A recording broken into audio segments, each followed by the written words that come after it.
She walked through the gates of the house that had once cast her out, dressed as nothing more than a quiet laundry maid with a basket of linens on her hip. And not one person who watched her cross that courtyard recognized the woman they had spent 11 years believing was gone forever. The Duke himself stood at his window that morning, looking down at a stranger he could not explain why he kept watching. He had no idea he was looking at the only person in the world who could still undo everything he thought he knew about his own past. The rain had not yet stopped when she crossed the east courtyard for the first time in 11 years, a basket of folded linens pressed against her hip. Her head bowed low enough that the brim of her cap hid everything but the line of her jaw. From the high window of his study, the Duke of Ravensmere watched the new staff cross the stones below, counting them the way he counted most things now, out of habit, not interest. He did not know her name. He had been told only that the housekeeper had hired a quiet girl from the village to fill a vacancy in the laundry house, and that she asked for nothing beyond a roof and a wage. There was something in the way she moved, though, that caught at the edge of his attention and refused to let go. Not her face, which he could not see, and not her voice, which she had not yet used in his presence. It was smaller than that. It was the particular way she paused before stepping over the broken flagstone near the old well. The same hitch in her stride that every person who had grown up on this estate carried without knowing it, because they had all once been warned, as children, about that very stone. He frowned, set down his pen, and told himself it meant nothing. Servants came and went.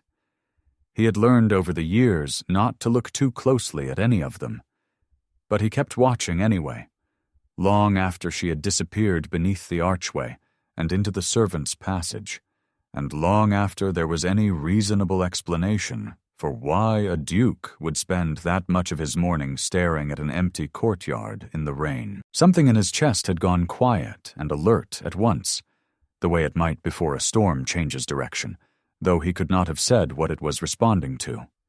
He simply knew that something about the morning had shifted, and that he would not be able to name it for a long while yet. But before we go back to where it all truly began, if stories like this one keep you watching until the very last word, take a second to subscribe. You can simply point your phone's camera at the QR code on screen right now, and you'll never miss the next one. Now, let's return to the beginning. 11 years earlier, that same courtyard had belonged to her in a way it never would again. She had been called Marigold then, not a servant's name, though it would come to feel like one by the end, and she had been the daughter of the estate's late physician, raised within sight of the manor's east wing, close enough to its world to be invited in, never close enough to be kept. She remembered the smell of beeswax and wood smoke in the front hall, the sound of her own laughter carrying up the stone stairwell on the evenings the old Duke allowed her to stay for supper, and the particular gold the light turned when it came through the library windows in late autumn. She remembered, too, the version of the young heir who had not yet become a duke, a boy who read aloud badly and on purpose just to make her laugh, who once gave her his coat in a snowstorm and caught a fever for it, who promised her, in the careless and absolute way that only the young can promise anything, that nothing would ever come between the life they were building in their heads and the one they would eventually have to live. She had believed him completely. That belief, more than anything else, was what had nearly destroyed her. What came between them was neither distance nor time, but a single afternoon she had spent the last 11 years trying not to remember in detail. A conversation overheard through a half-closed door, a decision made above her head and without her voice in the room, and a departure so sudden that she had not even been allowed to say goodbye to the house itself, let alone to him. She had left before sunrise the next day, carrying nothing but a single trunk, and the absolute certainty that she would never again set foot on that land. And yet here she was, 11 years later, doing exactly that. The position had been easy enough to obtain, in the end, and that ease had unsettled her more than any difficulty could have. She had given the housekeeper, a brisk and unsentimental woman named Mrs. Aldwyn, a different name and a different history, a widow from 2 counties over, she'd said, with steady hands and no family left to speak of, and Mrs. Aldwyn had asked only 2 questions before offering her the post. Could she manage a full day's washing without complaint? And could she keep to herself? She had answered yes to both, and meant it more than Mrs. Aldwyn could have known. She had changed more than her name to make the lie hold. She had let her hair go to a duller shade with ash and lemon water, had roughened her hands deliberately over the months before her arrival, had practiced, in the mirror of a rented room in the village, the particular stillness of a woman who expects to be looked through rather than at. It was not vanity she was protecting by disappearing into the role so completely. It was survival, and beneath that, something closer to vengeance she had not yet allowed herself to name even in private. What no one in that house could have known, not Mrs. Aldwyn, not the kitchen staff, not even the Duke who had once promised her a different life entirely, was that the quiet new laundry maid had once known every hallway of that house better than its own steward, and had not returned merely to wash linens. She had returned because a letter had reached her 3 months earlier, written in a hand she did not recognize, containing 11 words that had undone 11 years of careful forgetting in a single reading. She intended to find out who had written it, and why, before she allowed herself to leave that house again. The letter had arrived on an ordinary Tuesday, slipped beneath the door of the small set of rooms she kept above a milliner's shop, addressed to a name she had not used in over a decade. Inside, in handwriting she still could not place, were only 2 sentences. The truth about why you left was never what you were told. Come back before it is buried with the only man who knows it. She had read those words perhaps 40 times that week alone, turning them over the way one turns over a stone, looking for what might be living underneath it. She did not know who had sent it, or how they had found her, or what truth could possibly remain unspoken after 11 years of silence, so complete it had felt, at times, like a kind of death. But she knew the handwriting was not the Duke's, and she knew, with the particular certainty of someone who has spent over a decade refusing to hope for anything, that she had to know the answer even if it cost her everything she had rebuilt since leaving. So she had come back, not as herself, because herself had been sent away once already, and had no wish to be sent away twice, but as someone smaller, quieter, and entirely beneath notice, a woman whose only task was to wash linens and listen in a house full of people who had once loved her, and none of whom would recognize her now. She told herself this was simply strategy.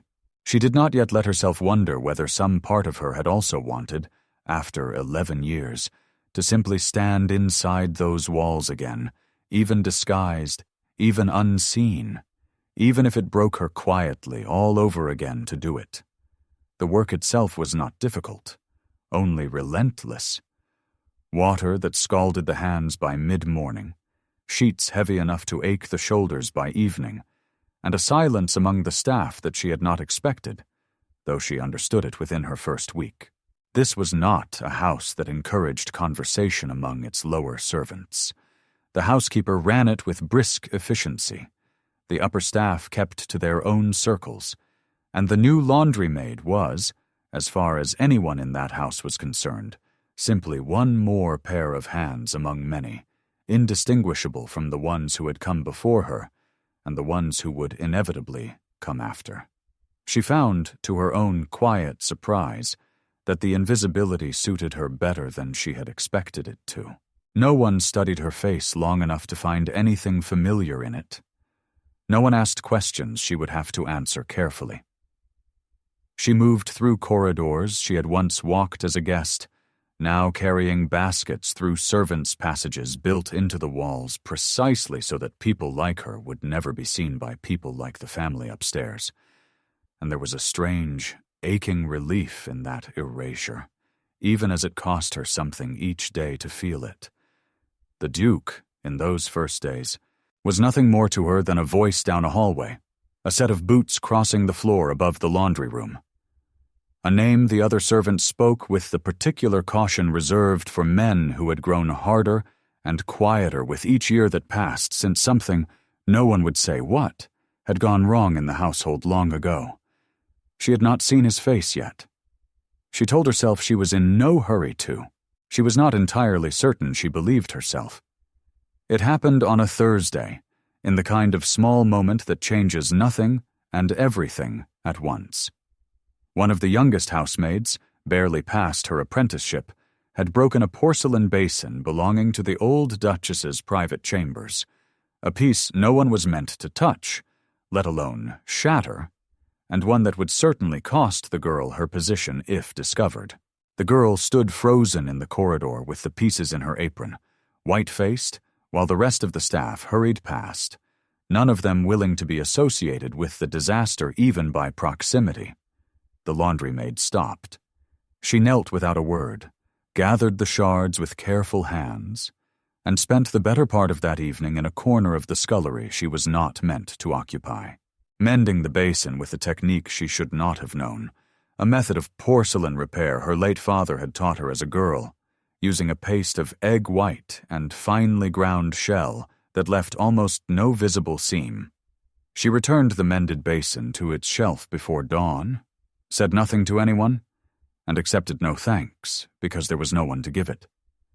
The young housemaid never even learned who had saved her position.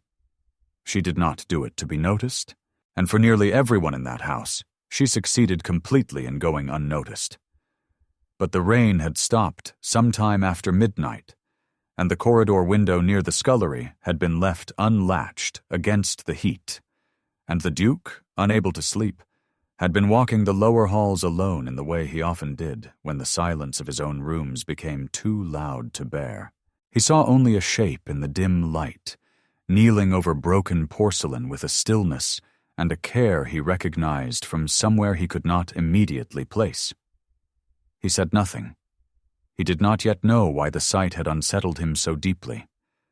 But he stood in the shadow of the doorway for a long moment after she had gone, turning the feeling over in his mind, the way a man turns over a coin he is almost certain he has held before. What she did that night in the dark of the scullery was supposed to go unnoticed by everyone in that house. It almost did. But one person was awake when he shouldn't have been, and what he saw in that corridor would plant a question in his mind that no amount of reason could fully put back to sleep. A question you'll see take shape in just a few moments. It was 3 days later, in the kind of ordinary moment that history rarely announces in advance, that he finally saw her face. She had been sent to deliver a stack of pressed linens to the upstairs hall, a task that should have belonged to one of the senior maids, and she had not expected to round the corner directly into the Duke himself, who was descending the stairs faster than his usual unhurried pace, his attention on a letter in his hand, rather than on the corridor ahead of him. The collision was small, a brush of shoulders, a near drop of the linens, an instinctive apology already half formed on her lips before she even lifted her eyes. But when she did lift them, for the briefest of moments, something in her face arranged itself the way it had always arranged itself when she was startled, a particular tilt of the chin and narrowing of the eyes that had nothing to do with the role she had spent months perfecting. It lasted less than a second. She lowered her gaze immediately, murmured an apology in a voice pitched lower and rougher than her own, and continued down the corridor without waiting to see his reaction. He stood there afterward longer than the moment warranted, the letter forgotten in his hand, staring at the empty space where she had been. He could not explain what had happened in his chest in that half-second of eye contact, only that it had happened, sharp and unbidden, like a name spoken in another room that you are almost certain was your own. He told himself it was nothing. He told himself this for the rest of that day, with steadily decreasing success. The truth, when it had happened 11 years earlier, had taken less than one afternoon to destroy everything she believed about her future. She had been waiting in the small parlor off the library, expecting to hear, at long last, that the old Duke had given his blessing for the match between her and his son. A match the young heir had sworn, again and again, that he would secure no matter what resistance his family offered. Instead, she had overheard, through a door left carelessly ajar, a conversation between the old Duke and a man she did not recognize, a conversation in which her own name was spoken with a coldness that still, 11 years later, could make her hands go still and cold in remembering it. The old Duke had not merely refused the match. He had arranged, that same week, a contract that would send her away entirely, a falsified accusation of theft against her late father's estate, severe enough to ruin her reputation in the county but quiet enough to never become a public scandal, on the condition that she vanish without explanation and never attempt to contact his son again. She had been given no chance to deny the accusation, no chance to speak to the young heir before her departure was arranged, and no understanding, until years later, of how thoroughly the story had been managed to make her disappearance look like guilt rather than exile. What she had never learned, what the letter in her pocket now suggested she still did not fully understand, was what the young heir himself had been told about her departure, and whether he had ever known the truth was a fabrication at all. She had spent 11 years believing he had simply let her go without a fight. The unsettling possibility now forming at the edges of her mind was that he might never have been given the chance to fight for her in the first place. Lady Honoria Vask had built her place in that household with the patience of someone who understood that power given quickly is rarely power kept. She had arrived as a distant cousin of the late Duchess 8 years earlier, ostensibly to help manage the household during a period of mourning, and had simply never left, expanding her authority one small acquisition at a time, until she now ran the estate's finances, its social calendar, and increasingly its marriage prospects, with a confidence that bordered on ownership. The staff feared her more than they feared the Duke himself, because the Duke, at least, rarely noticed them at all.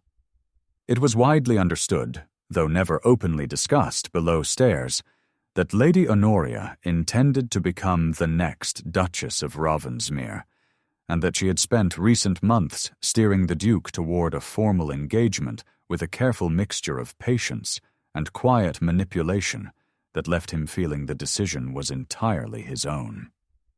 She was, by every outward measure, gracious to the staff and devoted to the estate's reputation. Underneath that performance, however, ran a colder calculation, one that had everything to do with a secret she had guarded since before her arrival, a secret that connected her, in ways no one in the house yet suspected, to the very reason the laundry maid had been driven from this house 11 years earlier. She did not yet know that the woman who had once stood between her and this future had returned. She knew only that something about the new laundry maid unsettled her in ways she could not immediately articulate. A manner too composed for her station, a way of moving through the house that suggested familiarity rather than newness. And that unease, in a woman like Lady Honoria, rarely stayed quiet for long. It did not take long for Lady Honoria's unease to curdle into something sharper. She began finding small reasons to summon the laundry maid directly. Tasks well beneath the dignity of someone of her own position to assign in person, simply to study the woman's face, and bearing at close range under the guise of correcting her work. She criticized the folding of linens that had been folded perfectly. She questioned the woman's accent, which slipped on occasion into a cadence too refined for a washerwoman from 2 counties over. She did this publicly, in front of the other staff, with the practiced cruelty of someone who had learned long ago that humiliation delivered politely leaves no visible mark. The laundry maid bore each of these moments with the same composed stillness she had carried since her arrival, answering only when required, lowering her eyes at precisely the moments that would diffuse rather than provoke. It cost her more than anyone watching could have known. She had once stood in this same house as an equal to the woman now speaking to her as though she were furniture, and the discipline required to swallow that reversal without flinching left her exhausted by the end of each encounter in a way the physical labor never did. What she did not yet understand was why Lady Honoria's scrutiny had sharpened so specifically toward her, out of every servant in that large household. She assumed, for the moment, that she had simply drawn unlucky attention. She did not yet know that Lady Honoria's instincts, honed by years of guarding a secret of her own, had recognized something in her that the rest of the house had missed entirely, and that recognition, however incomplete, had already begun to put her discovery on a clock neither woman could yet see. The encounter on the staircase had lodged itself in the Duke's mind in a way he could not dislodge, no matter how he occupied his days. He told himself repeatedly that a momentary expression on a stranger's face meant nothing, that grief and isolation had made him prone to seeing echoes of the past in places they did not exist. And yet he found himself, 3 evenings later, seeking out Mr. Hollis Wren, the estate's aging steward, who had served the household since before the Duke's own birth, and remembered every face that had ever crossed its threshold. He asked Wren, with a casualness he did not entirely feel, whether the household had taken on any new staff recently with unusual circumstances. A woman, perhaps, from outside the immediate village, with no clear family to vouch for her history. Wren's answer was careful in a way that, had the Duke been less distracted by his own confusion, might have struck him as evasive rather than simply thorough. The old steward confirmed only that Mrs. Aldwyn had hired a laundry maid some months prior. A quiet widow, nothing more remarkable than that. But something in Wren's face had shifted for the briefest instant before he answered. A flicker the Duke would later recall, and wish he had pressed harder in the moment. The Duke let the matter rest that evening, telling himself he had exhausted reasonable inquiry. He did not yet understand that the answers he sought were being guarded not out of malice, but out of an old servant's quiet, painful loyalty to a secret he had carried for over a decade, waiting for the right moment to set it down. If you've been wondering how far this house's secrets actually go, you're about to find out. But first, if you haven't yet, subscribe now so the next story finds you the moment it's ready. Just point your camera at the QR code on screen. Now, back to the house, and the steward who has been carrying a secret far longer than anyone realizes.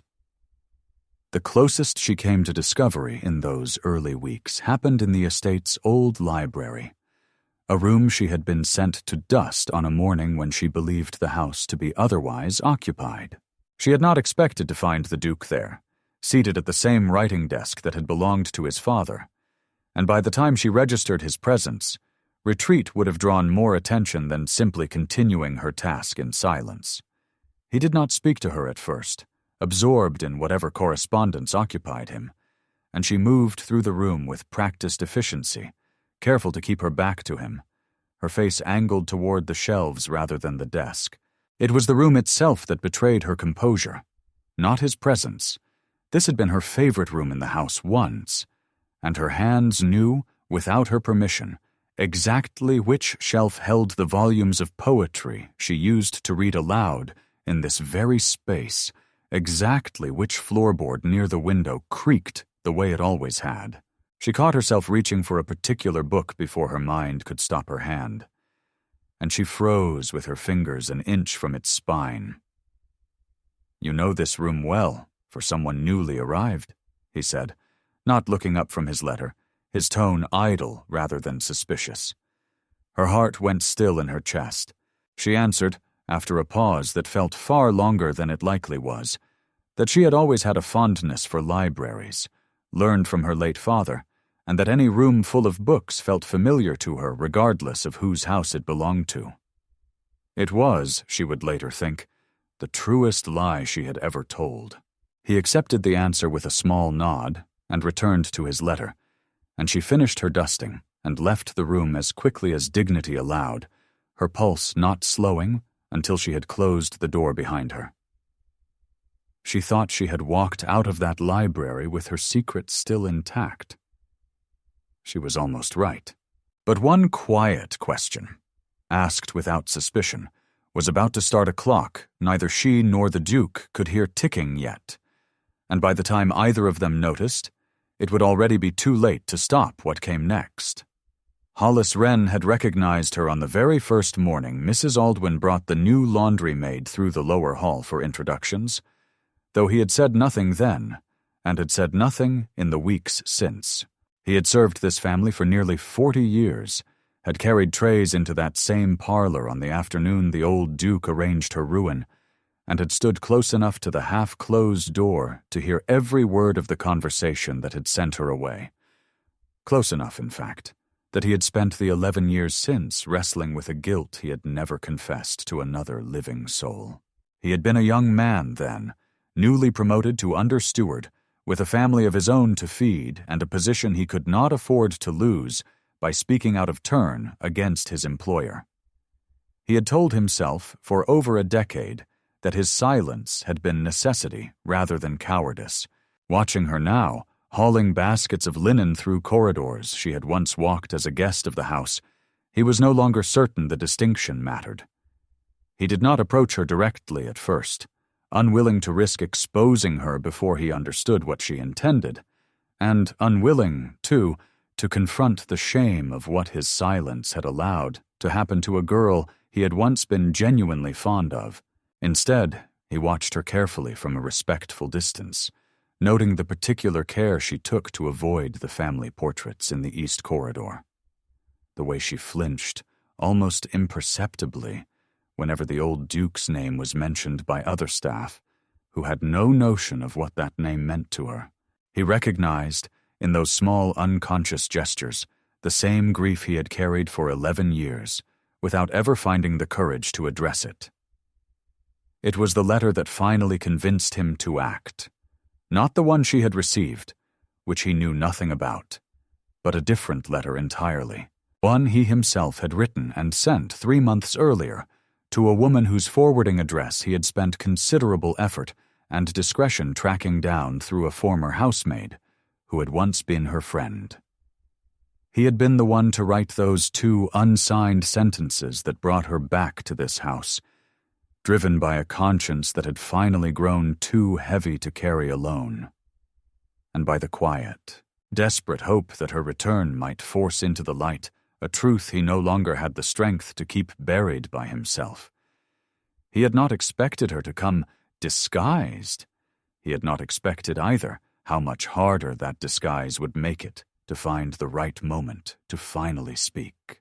Lady Honoria's suspicion sharpened into something closer to alarm on the evening she overheard, by accident, a fragment of conversation between Mrs. Aldwyn and one of the senior housemaids regarding the new laundry maid's unusual composure under criticism, a composure, the housemaid had remarked admiringly, that reminded her of how the old physician's daughter used to carry herself, years before any of the newer staff had arrived. Lady Honoria had frozen in the hallway outside the servants' sitting room, the comparison settling into her chest like a stone dropped into still water, sending ripples toward a memory she had spent 8 years working very hard to keep undisturbed. She did not yet permit herself to believe the obvious conclusion, because the obvious conclusion was too dangerous to consider without absolute certainty, and because the woman who had once stood as the only real obstacle between herself and this household had been gone, by every account, for over a decade. But that night, unable to settle into sleep, she found herself returning to old ledgers and correspondence she had kept locked away since her arrival, documents pertaining to a transaction she had quietly engineered years before even setting foot on this estate, one that had directly benefited from the physician's daughter's sudden and convenient disappearance. If that woman had returned, and if she ever pieced together the full shape of what had truly happened 11 years ago, everything Lady Honoria had spent nearly a decade constructing would collapse in a single afternoon. She resolved, before the night was through, that she could not afford to wait for certainty. The following morning, she began quietly engineering reasons to have the laundry maid dismissed from the household entirely, fabricated complaints about missing items, exaggerated reports of insolence to Mrs. Aldwyn, anything that might see the woman removed from the estate, before she had the chance to uncover what Lady Honoria had spent so many careful years burying. She told herself this was simply prudence. Beneath that justification, unacknowledged even to herself, ran something closer to fear. The particular fear of a woman who has built an entire life on a foundation she knows to be false, and who has just heard, for the first time in years, the sound of that foundation creaking.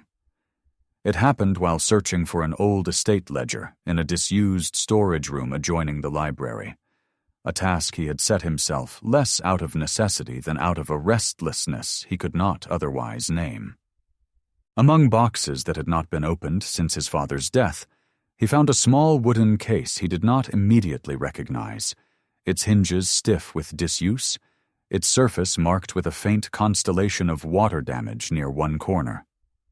Inside, wrapped in a square of yellowed linen, lay a single hair comb of plain tortoise shell, unremarkable in every way, except that the moment his fingers closed around it, an entire decade seemed to fold itself into the space of a single breath. He remembered, with a suddenness that left him briefly unsteady, exactly when he had last seen that comb, in the hair of a girl reading poetry aloud in the library on a winter evening, her voice unhurried, the firelight catching the same faint color in the tortoise shell that now caught the dim light of the storage room around him. He had given her that comb himself on her 17th birthday, saved for months from an allowance his father controlled too closely to permit any larger gift. He had believed for 11 years that she had taken it with her when she left, the way she had taken so many small remnants of the life they had built together. Finding it here, abandoned in a box his own father had clearly hidden away rather than discarded, raised a question he had never once allowed himself to ask in over a decade of grief. What if she had not left as willingly as he had always been told she had?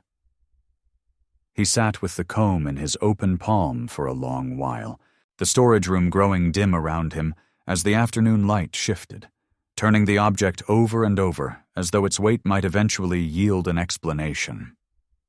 He thought, unbidden and with a force that startled him, of the laundry maid's face on the staircase 3 weeks earlier, of the particular tilt of her chin that had struck him as familiar in a way he had been unable to place. He told himself the connection was absurd, the product of a grieving mind reaching for patterns in coincidence. But he closed his hand around the comb and carried it back to his study that evening, and he did not put it away again. Lady Honoria's campaign against the laundry maid accelerated with a speed that left even Mrs. Aldwyn uneasy, though the housekeeper, ever practical, kept her objections to herself rather than risk her own position by questioning a woman so close to becoming the next Duchess. Within days, the laundry maid found herself accused, falsely and specifically, of having taken a small sum of money from Lady Honoria's private chambers, an accusation supported by a housemaid who had been quietly bribed to corroborate a story neither of them had witnessed and delivered to Mrs. Aldwyn with exactly enough detail to sound credible and exactly enough urgency to discourage any thorough investigation. The laundry maid understood immediately, with a cold and familiar clarity, precisely what was happening to her, because it was not the first time in her life that a fabricated accusation had been used to remove her from this house, before she could become inconvenient to someone more powerful. The recognition did not make the threat any less dangerous. Dismissal now, before she had learned what Wren's letter had promised her, before she had uncovered whatever truth still waited beneath 11 years of silence, would mean losing the one chance she might ever have to understand what had actually happened to her, and to the man she had once loved enough to believe every careless promise he ever made her. She made the decision that evening, alone in the narrow cot of the servants' quarters, to do something she had avoided since her arrival, to seek out Hollis Wren directly, on the instinct that his careful, watchful presence around her these past weeks had not been accidental, and the equally strong instinct that she was running out of time to wait for him to come to her first. She did not yet know that he had been waiting, just as anxiously, for the same opportunity, nor that the conversation about to take place between them would finally set in motion the truth that both Lady Honoria's fear and the Duke's restless grief had been circling for weeks, without either of them realizing it. She found Wren alone in the estate's small chapel just after dusk, a place he visited most evenings out of long habit rather than particular devotion, and one she remembered he had always favored for its quiet. He did not seem surprised to see her there, nor did he startle when she finally spoke to him, without the careful, lowered cadence she had maintained for months, asking him directly whether he had been the one to write to her 3 months earlier. He was quiet for a long moment, studying her face in the dim candlelight with an expression that held more relief than shock, as though some part of him had been waiting 11 years simply to be asked. He told her everything that evening, his voice unsteady at first, and then, gradually, more certain, as though the truth had grown lighter the longer it stayed spoken rather than buried. He told her exactly what he had overheard through the half-closed parlor door 11 years earlier, exactly how the old Duke had constructed the false accusation against her father's estate, and exactly what role a young, ambitious cousin of the late Duchess, newly arrived at the time, eager to secure her own place in the household, had quietly played in ensuring that the accusation reached the right ears at the right moment, in exchange for a favorable settlement on a separate matter entirely her own. He told her, too, the detail that had haunted him most over the years, that the young heir, the man she had once loved and believed had let her go without protest, had in fact been told an entirely different story, one in which she herself had broken the engagement and fled the county to escape a debt of her own making, a story constructed specifically to ensure he never went looking for her. She sat with that final detail for a long time after Wren finished speaking, the chapel silent around them except for the faint hiss of the candles, feeling 11 years of carefully maintained grief rearrange itself into something closer to fury, and beneath the fury, something far more dangerous to the composure she had built her disguise upon. Hope.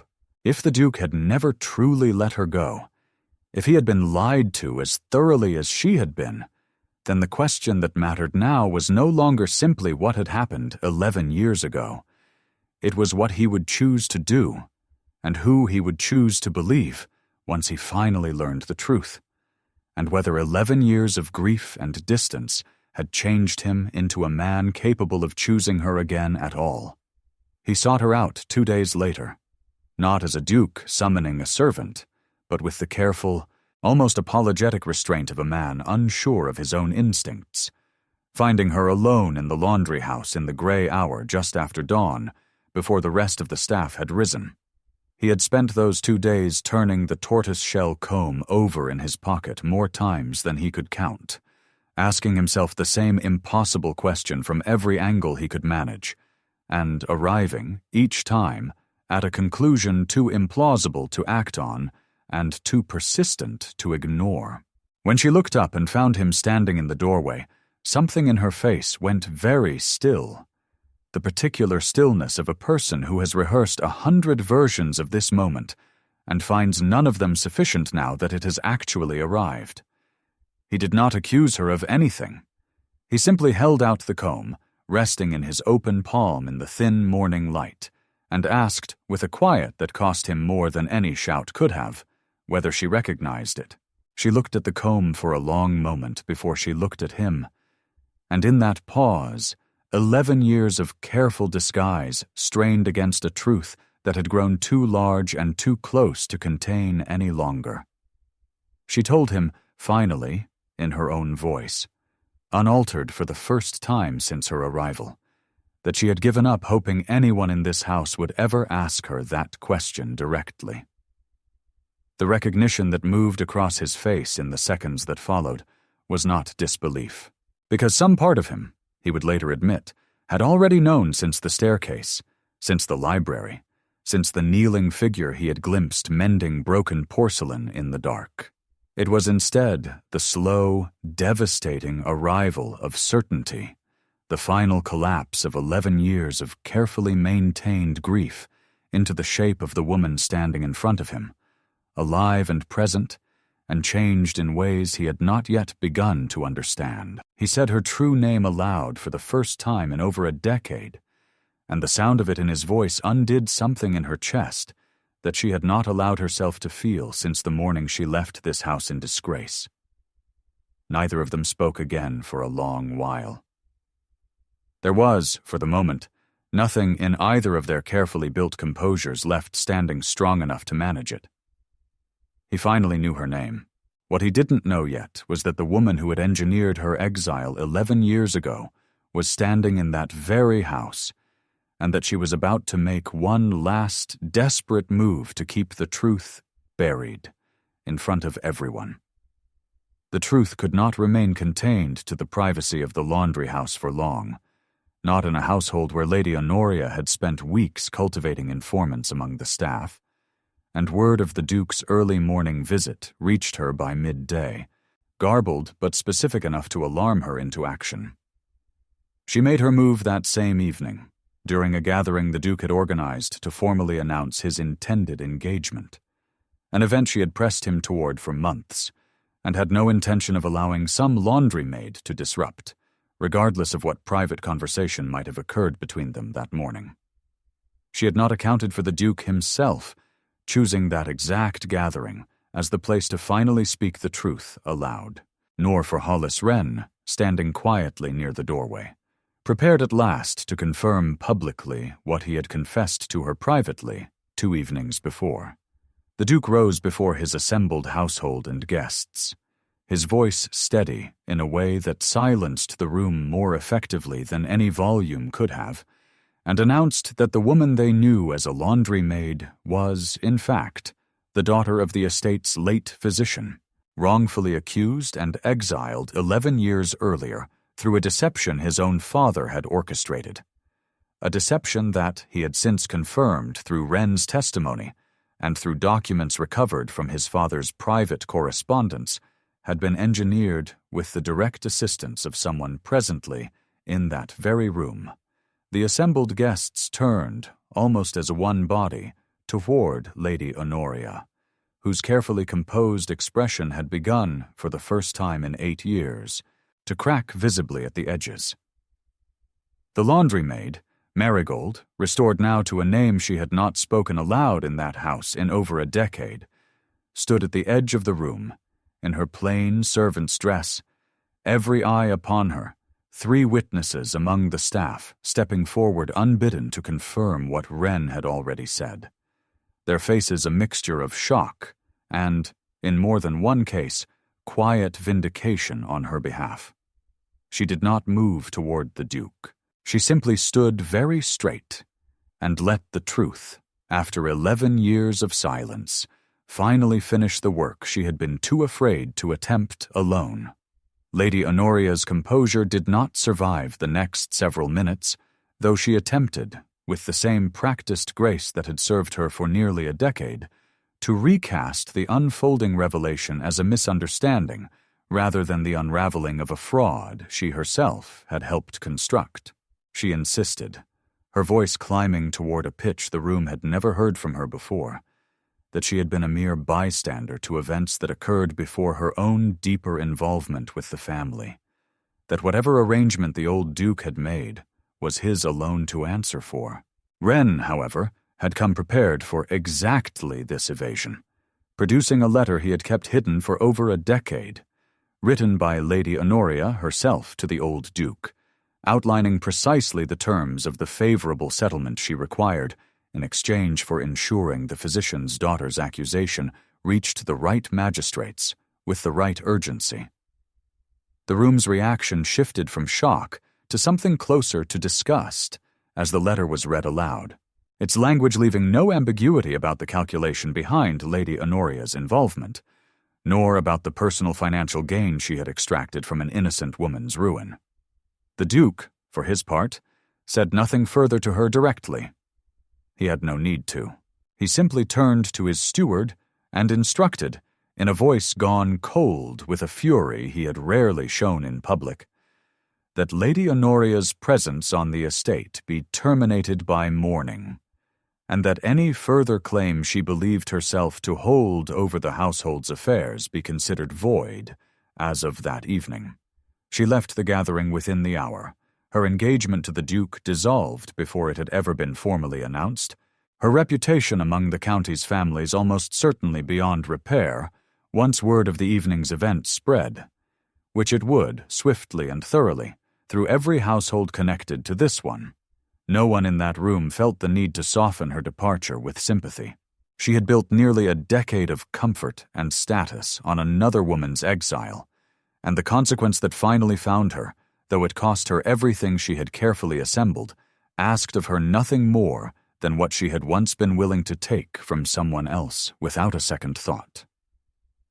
The days that followed the gathering were quieter than either of them expected, filled less with grand reconciliation than with the slow, careful work of two people relearning how to occupy the same rooms honestly after 11 years of separate griefs.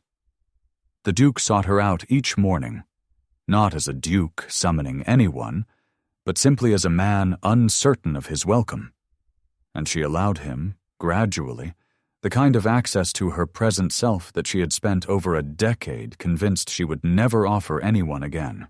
There were difficult conversations neither of them rushed through, about the years he had spent believing she abandoned him, about the years she had spent believing he never tried to find her, about the particular ache of discovering that the version of events each of them had grieved for over a decade had been a lie neither of them authored. He asked her, on the fourth evening after the gathering, to walk with him through the library where she had once read poetry aloud, and where he had once watched her reach for a familiar shelf without permission from her own mind. He did not ask her forgiveness directly, understanding, with a maturity grief had perhaps finally taught him, that forgiveness was not his to request on a timeline convenient to him. He asked instead whether she would allow him to earn it, slowly, for as long as that required, without expecting any promise from her about where that earning might eventually lead. She told him, standing in the same amber evening light that had once filled that room when they were younger and far less careful with each other, that she did not yet know the answer to where this would lead either, but that she was no longer interested in leaving this house without finding out. It was not the declaration either of them might have imagined 11 years earlier, full of certainty and easy promises. It was something steadier than that, built on the particular kind of trust that survives only because it has already been tested and found, against every reasonable expectation, still standing. A year passed before the household and the surrounding county fully settled into the new shape of things, and within that year, Marigold's restoration to her rightful place in the estate's history became as thorough as her exile had once been complete. The old physician's modest grave was given a proper headstone at last, paid for quietly by the Duke without any announcement, and the falsified accusation against her father's name was formally and publicly retracted before the same county magistrates who had once accepted it without question. Hollis Wren, freed finally from 11 years of guilt, remained in his post as steward, trusted now more deeply than ever by both the Duke and the woman whose exile he had once failed to prevent and ultimately helped undo. The wedding, when it came, was a quiet affair by the standards of the estate's history, held in the same small chapel where she had finally asked Wren the question she had carried for months, attended by staff who had once passed her in corridors without a second glance, and who now understood exactly whose hands had mended that porcelain basin in the dark. She wore, pinned carefully into hair no longer dulled by ash and lemon water, the same tortoiseshell comb the Duke had once given her as a girl, and kept hidden, without realizing it, for 11 years, until the moment it finally led him back to her. Because in the end, the household had not been saved by anyone's title, or by the easy power of a man born to privilege. It had been repaired quietly, patiently, by a woman who returned to the place that exiled her not for revenge, though she would have been justified in wanting it, but for the truth, and who proved, simply by remaining exactly who she had always been, even while pretending to be no one at all, that dignity carried in silence outlasts every lie built to bury it. If a story like this one stayed with you, that's exactly why it's worth subscribing. Point your camera at the QR code on screen, and you'll be here for the next one too. Tell me in the comments, have you ever had to stay quiet about something true, simply waiting for the right moment to finally be heard?